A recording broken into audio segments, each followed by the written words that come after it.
আজি আমি ইয়াত সংবাদমেল আয়োজন কৰিছো উজনি অসমৰ চৰাইদেউ জিলাৰ নাজিৰাৰ মৈদামত নামনি অসমৰ পৰা একাংশ শ্ৰমজীৱী লেবাৰসকলে গৈ তাত প্ৰায় ৩-৪ বছৰ ধৰি আপোনাৰ ৰাজমিস্ত্ৰীৰ কাম কৰি আছিল আৰু সেই কাম কৰাৰ ফলত অসমৰ যি সাম্প্ৰদায়িক বাতাবৰণৰ ৰং লৈ একাংশই সাম্প্ৰদায়িক ৰূপ দিয়াৰ যি ভয়াৱহ সৃষ্টি কৰিছিল তাৰ আজি গোটেই কাহিনীখন লৈ আমি এখন সংবাদমেল আয়োজন কৰিছো।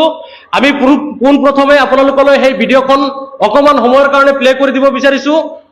অসমৰ ডিজিটেল মাধ্যমৰ এখন সংবাদ মাধ্যম ডবকা লাইভ, সেইখন লাইভত পোনপ্ৰথমবাৰৰ বাবে 2024 চনৰ 25 আগষ্ট তাৰিখে সম্প্ৰচাৰণ হৈছিল আৰু সেই আটাই ভুক্তভোগী কেইজনৰ 9জন ভুক্তভোগী আমাৰ সৈতে এই মুহূৰ্তত উপস্থিত আছে।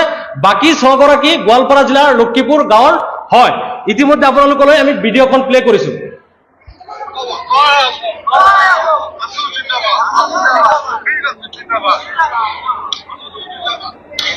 এই ভিডিঅ'খন আমি আপোনালোকৰ সংবাদ মাধ্যমলৈ দিম।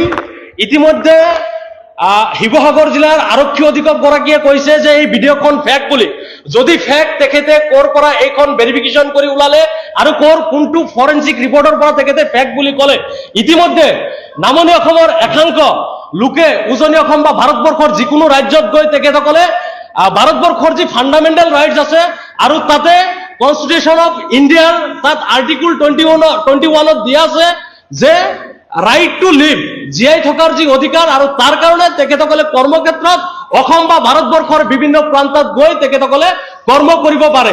সেই ক্ষেত্ৰত উজনি অসমৰ চৰাইদেউ জিলাত এই ভয়াৱহ সংঘটিত হোৱাৰ মূল আঁৰত কোনজন বিষয়া ইয়াৰ সৈতে জড়িত আছে তেখেতসকলক কৰায়ত্ব কৰিব লাগে। ইতিমধ্যে ভুক্তভোগী জনাবলৈ দিছে যে তেখেতসকলে 5 বছৰ 4 বছৰ ধৰি তেখেতসকলে এজন ঠিকাদাৰৰ আণ্ডাৰত কাম কৰে আৰু সেইজন ঠিকাদাৰৰ নাম হৈছে চৰাইদেউ জিলাৰ নাজিৰাৰ বা মৈদামৰ আপোনাৰ ময়ূৰ বৰগোহাঁই আৰু তেখেতৰ পিতৃৰ নাম হৈছে বিপিন বৰগোহাঁই আৰু তেখেতৰ গাঁওখনৰ নাম হৈছে আপোনাৰ বালিঘাট, থানা শিমলুগুৰি। ৰাতি 11 বজাত তেখেতসকলৰ ৰুমৰ পৰা ওলাই লৈ যি নিৰ্মমভাৱে অত্যাচাৰ চলাইছে এই অত্যাচাৰক আমি গৰিহণা দিছো। লগতে শিৱসাগৰ আৰু উজনি অসমলৈ আমাৰ আহ্বান জনাইছো, এই যে যিসকল লোকে সাম্প্ৰদায়িক সংঘৰ্ষ লগাব বিচাৰিছিলে তেখেতসকলক কৰায়ত্ব কৰি কঠোৰৰ পৰা কঠোৰতম শাস্তি প্ৰদান কৰিব লাগে। আমি ইতিমধ্যে আৰক্ষীক বৰপেটা জিলা আৰক্ষী অধীক্ষকক এখন FIR দাখিল কৰিছো ভুক্তভোগীসকলৰ ফালৰ পৰা। তাতে আমি স্পষ্টকৈ ভিডিঅ'খন দিছো আৰু ভুক্তভোগীসকলে যি তেজেৰে তেখেতসকলক যি ধৰণে পিটা হৈছিলে, আপোনাৰ 15 গৰাকী লেবাৰ শ্ৰমিকক যি ধৰণে কঠোৰৰ পৰা কঠোৰতম শাস্তি দিছে এয়া নিন্দনীয় আৰু দুৰ্ভাগ্যজনক। তেজেৰে তেখেতসকলৰ পিঠ আৰু তেখেতসকলৰ গাৰ কাপোৰখিনি তেজেৰে ভৰি পৰিছে।